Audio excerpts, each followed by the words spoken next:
Okay, so I've had a lot of requests about showing people again how to wrap a hoop. I did that in an early video. It was actually one of my first Floss 2 videos, and it was on a bigger hoop, and I've had requests for this small oval hoop. I've also had requests for the hoop that is on the stand. So today I'm going to show you this small oval hoop, since I know a lot of you are using this to do the learning stitches. And so we're going to take this out. I do like to use this tool tape that we get from Access Commodities, the same people that produce the Hardwick Manor hoops. If you're using this thin hoop, you would need the 3/8 inch tool tape. The reason I like it, it's 100% cotton. It does have some texture to it, which gives you some grip, and it also has some stretch to it, which is great. So if you look at your hoop, you see this number stamped on here, and we've talked before about making sure that you keep that number lined up. If you don't have it wrapped, it fits together perfectly that way. When you wrap the hoop, it doesn't really matter because there's so little play in here that once it's wrapped, it's going to be a really snug fit no matter what. But if you're very, I don't know, if you want to start at that point, you can actually start the wrapping right around in there, which we will do that. And then you know wherever you end, that's that little section there. So I'm going to take that little pin out. I'm actually going to put that little pin in my little wart thing. This is one of our little Sassy Jack's bowls. I love this little guy. It's a blue one. He had a flaw. He has a little crack in the bottom, so he gets to live here. But he's my favorite. Okay, so we're going to just pull. Actually, I think we're going to. Usually I pull all this off and I roll it in a ball. This time I think I'm just going to leave it on here and pass this thing back and forth through here. It's kind of big to do it. We'll see how it goes. So you want to start, I'm going to start right where the number is. You want to start on the inside because that's where you want to kind of end. Okay? And then you're just going to hold that with your one finger and wrap up over it pretty tight. Right? I'm gonna pass this through every time. And then you're going to start to come out. This is going to take a little while. About 1/8 of an inch. You don't want to overlap too far. But on this little hoop, you end up overlapping a lot more than you think you might need to, just to make the curve. Okay, and it's not going to look perfect. You might have a little pucker here and there, and the important part is that you just kind of cover that up and keep on going.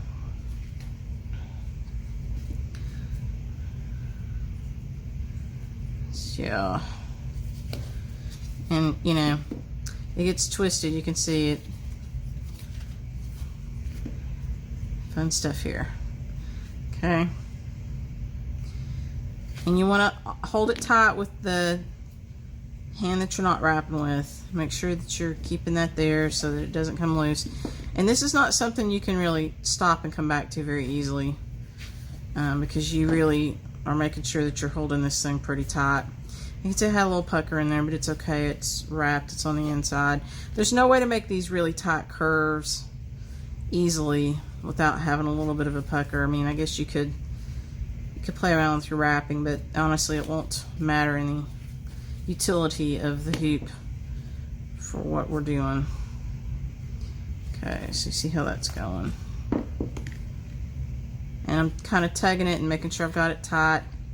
Let's go around this little curve.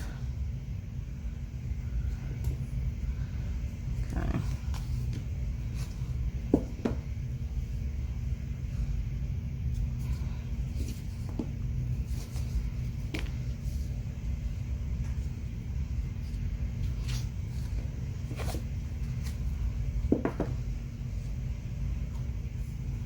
Okay.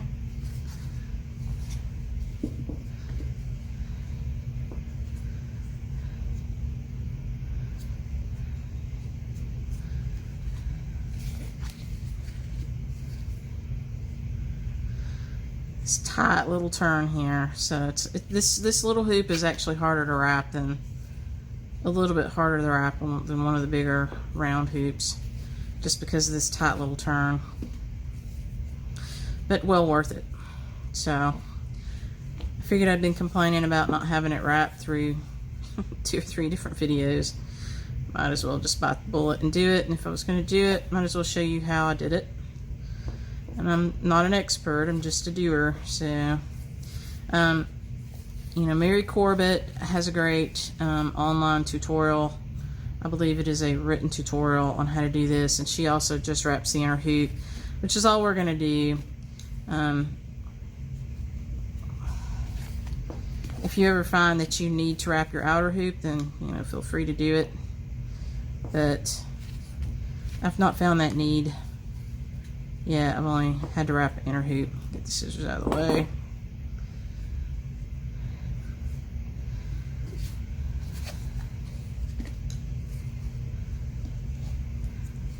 Okay.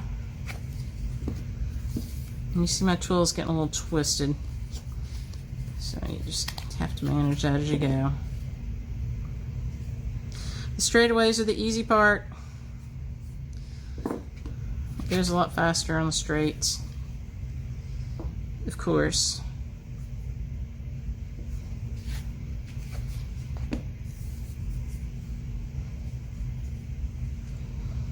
And I am pulling pretty hard on it. I'm pulling it pretty snug. And no matter how snug you pull it, if you're coming around a curve, you're going to have a little pucker. There's my needle. I wonder why I lose needles. Okay.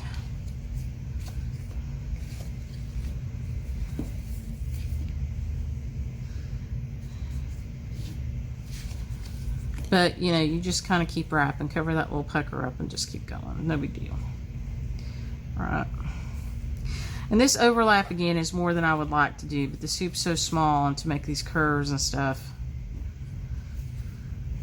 we're ending up with a pretty good overlap. And honestly, the twill tape is more narrow. This is a 3/8 inch twill, and if you're on this narrow hoop, this is the size twill that you need to be using. If you use a 1/2 inch twill on this narrow hoop, you're going to have a lot more pucker with it going around the curves. So, but, you know, I really am just hitting probably 1/8 of an inch or something like that as I overlap it. I'm not overlapping a crazy amount. It just looks like a lot because of the size of the tape. And you see, I'm running my finger over the back side. I'm trying to keep any puckers on the interior of the hoop because it won't matter there. It doesn't really matter much on the outside either, but your hoop will fit snugger if you don't have those on the outside.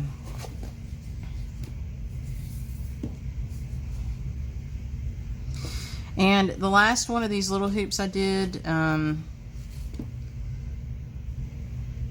use most of this 3 yards, which I think is kind of crazy, but I did. So yes, I'm running my index finger over the outside of it to try to keep the outside smooth. Now again, this is not something to get so wrapped up about, to use a really horrible pun, but to get too lost in your own head over that you don't get it done. It will be fine if you have a little bit of pucker on the outside. So don't agonize over it, just get it wrapped.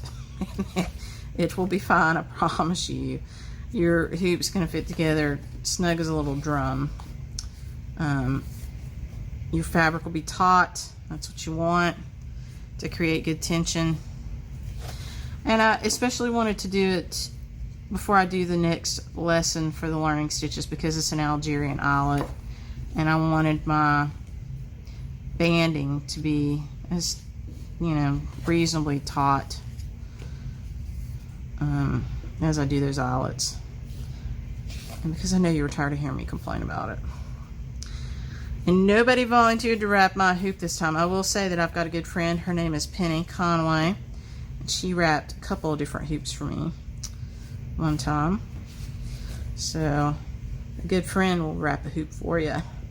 And I did wrap a hoop for somebody this past week, and I used a little red silk thread on the interior part to end it, just as a little sweet gesture. It looks a little wonky, but that person, when you see that little red silk thread, you'll know that that was actually a sweet little thing I wanted to do for you, even though it looks a little wonky. They do look a little wonky when you're tightening them down on these little hoops, or, you know, anchoring them down on these little hoops, because you just don't have a lot of meat to work with. And so when you see your little red silk thread, don't think of it as, oh my gosh, that looks terrible. Think of it as, yeah, my friend Kim did that for me.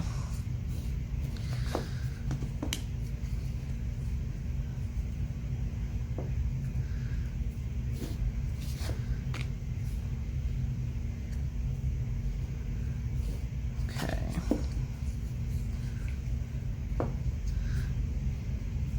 Are you bored yet? Feeling like a pro yet? Like you want to get your hoop out, tackle it?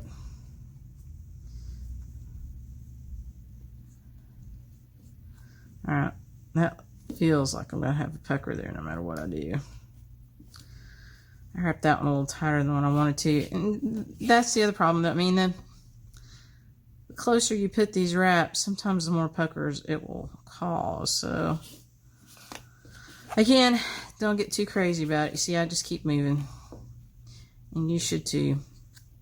If you have one on the outside, it's not going to hurt anything. It'll eventually all settle in. That's the thing. It's like a good pair of jeans. You know, they might be a little stiff at the outset, but they're all going to settle in. So don't, again, you know, don't let yourself get all crazy worked up over it.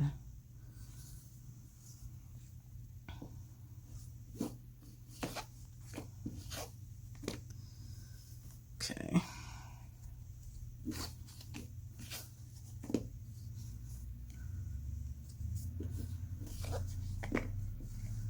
Should have played some music in the background here. Hoop wrapping music. I wonder what that would be. I don't know. You see, we're using a lot of this tool tape off this card.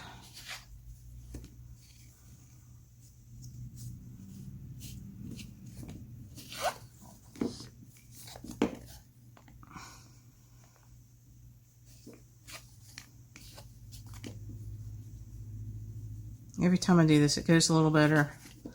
You might find that to be true for yourself. And somebody asked me the other day, does it have to be a wooden hoop to wrap it? No. You can wrap whatever hoop you want to. I wrapped a plastic hoop one time for a class I was taking in Germany, and we used a plastic oval hoop. It was just one that somebody brought for us, students, and gave us. And the instructor, who happened to be Luzina Happel, I believe it was, instructed us to wrap the hoops, and so we did. And that's what we wrapped. Alright, so I'm back to my beginning point. And you see, I've gone over. You don't want it to be too thick, and honestly, I think that might be a little too thick. I might unwrap that a little bit and see where I am here. So I overlapped right there once, but not quite. You see, there's a little space right there.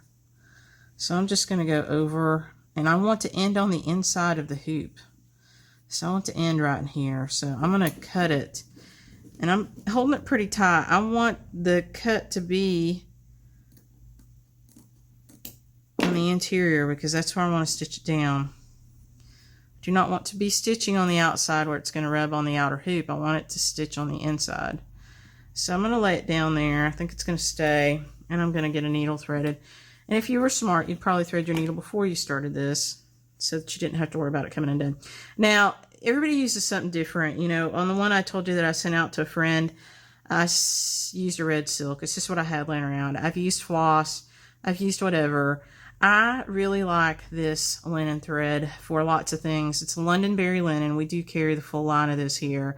This is an 80 weight. You can use any weight. It doesn't really matter for this purpose. And, you know, this is kind of a thick one. You could use anything. You can use any thread to anchor this down. I like to use this linen thread to lace with, too, when I'm finishing smalls. If you've not watched Finishing with Vonna from Fiber Talk, she does fantastic finishing. So does Faye Rigsby. But Vonna does a lot of videos, and you can see her stuff. And so this linen thread may be too thick for this needle. We'll just see. She actually laces everything too on her smalls, which I do that. And I'll tell you why I do it. I do it because it looks good, but I also do it because I like the ability to shift it around a little bit after it's on there. And if you tape it or you glue it, well, then you're taped or glued. And if you're a little off center, you're just taped or glued off center. And that's kind of the end of that story. If you lace it, you've got a little bit of wiggle room in there, and you can move your design piece around. So I actually like to lace my finishing. I pretty much lace everything. And I did that. I've done that for years. I did it way before I saw somebody who knew what they were doing do it. I just kind of did it because I felt like it was easier. And I'm sure that's why the people who are experts at it do it, because it's a better thing. So I use this linen thread for lacing too. Okay, so I have tied, you saw me tie a little knot in the end. It doesn't matter. You know, whatever knot is fine. I'm just going to, you want to make a C shape. And I hope you can see that because I know you're looking at the hoop. But you want to you're just going to whip stitch or tack this down. And you're going to come up one side across the end and up the other side a little bit, so that it's just not going to move. Right? And mine, you know, this is a narrow hoop, so it's a little tougher to do. I cut it okay. And, you know, you kind of need a strongish needle to do it. I'm not sure that this little needle will work for us because it feels like it's got a flex. If you've got a tulip needle, this is a great place to use it probably, because I know they don't break. But however you do this, you just need to get up and underneath this. I think I might go from the top down and pick up some tape underneath it, and try not to hurt yourself doing it. You might want to have a thimble. Okay, sometimes that first stitch is the hardest, but you see I went through the top twill, came down through the bottom. There may be other people that do it better. You go, if you want to watch another video, that's fine. And you are going to be working in and out. I hope you can see that, in and outside of your hoop. I'll try to hold that at an angle so you can see it. And you know, this is not sewing up a human body or anything. It doesn't have to be fabulous. You're just trying to hold this twill tape in place.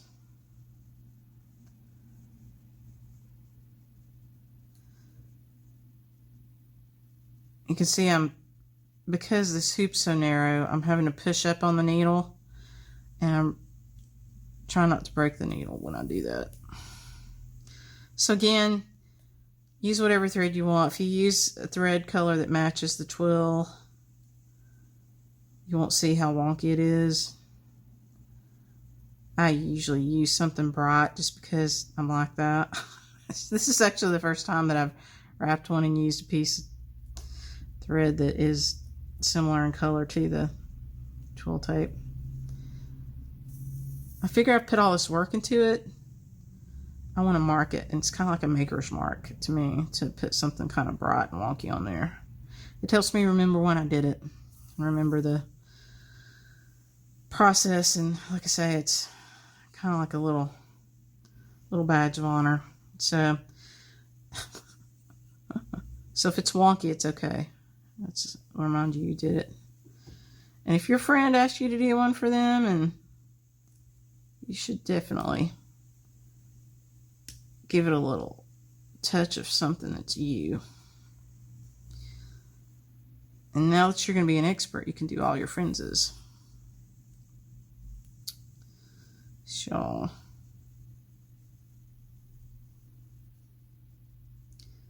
So I'm kind of, you can't even see this now because it's all the same color, but I'm on the top part of the twill. I'm still on the inside part of this hoop. Again, I'm sorry if you can't see it. I'm trying to hold it to where you can at the same time and not injure myself in doing this, and also catch the tape underneath. A lot of variables at play here. And if you think I rehearse these videos before I do it, and you probably don't think that, but after you watched one, I don't. If I make a really terrible error, sometimes I have to redo it. And you usually see the results of that in my little art jar.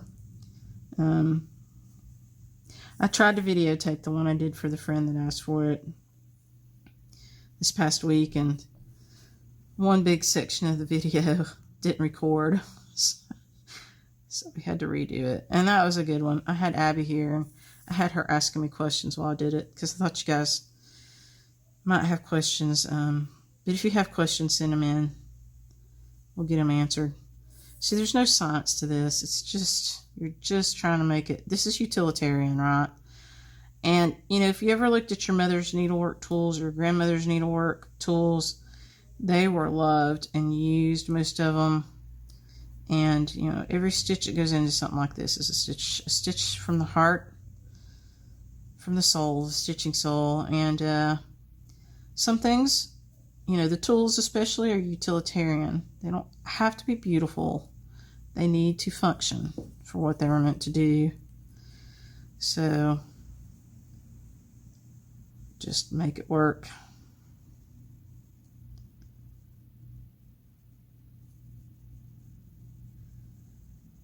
If you've got a better way, you feel free to make a better video and show us. See, that's coming way out over there, and I don't really want it to. I want it to come out over here. So on this stitch, I may jump from this side over. May go the opposite way, which is kind of weird, but I don't want it. I don't want it to be. I want it to come out so far over, and I can't get it not to.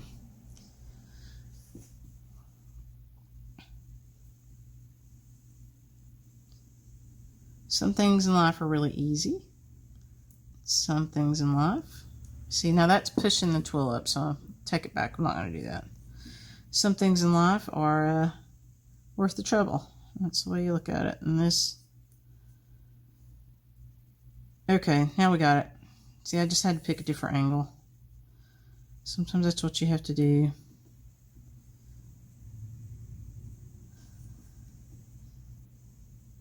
Alright. Okay, this is going to be the last little stitch. So on this stitch, you see this loop here? I'm taking this needle back through it once, twice. That's making a knot. Okay? That is secure. And that is not going anywhere. This little tail you see here is from the knot that I put in it. I'll trim that down. Now, to end this thread, I have made that knot there. Sometimes I do it, I go through that and do that twice. Well, I don't know if I can get another one in there. Not really.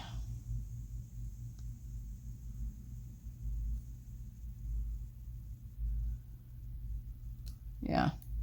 Okay, so the other thing I do after I've made my knot, when I'm, you know, doing something like this, or really any kind of finishing or something on a pin pillow or something, I make the knot on the edge, and then I bury the thread somewhere in the thing and come up somewhere else, like I just did with that. And then I cut the thread really close, so that way it's got a knot up here and the thread is buried somewhere else. It's probably never going to come out. Not without a lot of effort on somebody's part. And I'm going to trim these little tails down a little bit. If I can even get to it to do it. And if you can get your knot, your first knot buried underneath the twill somewhere, that's fine too. So, I hope I wasn't too far off the screen when I was doing all that. So this one is wrapped. And if you remember, now you may find that you'll have a hard time finding the starting and the ending place of it if you use a thread the same color like I did, which might be another reason to use another color thread like the red that I used on my friends. Because if you did have an oval hoop or a square hoop and you want to match these numbers up, the only way to really keep up with that is to know where your ending and starting place was. And over time, that's going to bed in. You're not going to see it very much. So, once you've got this wrapped, your hoop needs a little more space. You'll have to open your screw just a little bit more, which is good. Okay, so it fits in here. It's crazy tight. It's very tight, which is great. So that is the hoop wrapping process. And I hope that that helps you. I will do another video and show, you know, one of the ones on the stand sometime soon too. So if you have any questions, post them below. I'll try to get them answered. Again, I don't think it's necessary to line up the number thing, but you know, if you want to, it can't hurt, but I don't think it's necessary. I think that you're going to get such a tight fit once it's wrapped, it's not going to matter. But yeah, I hope that helps. Thanks for watching.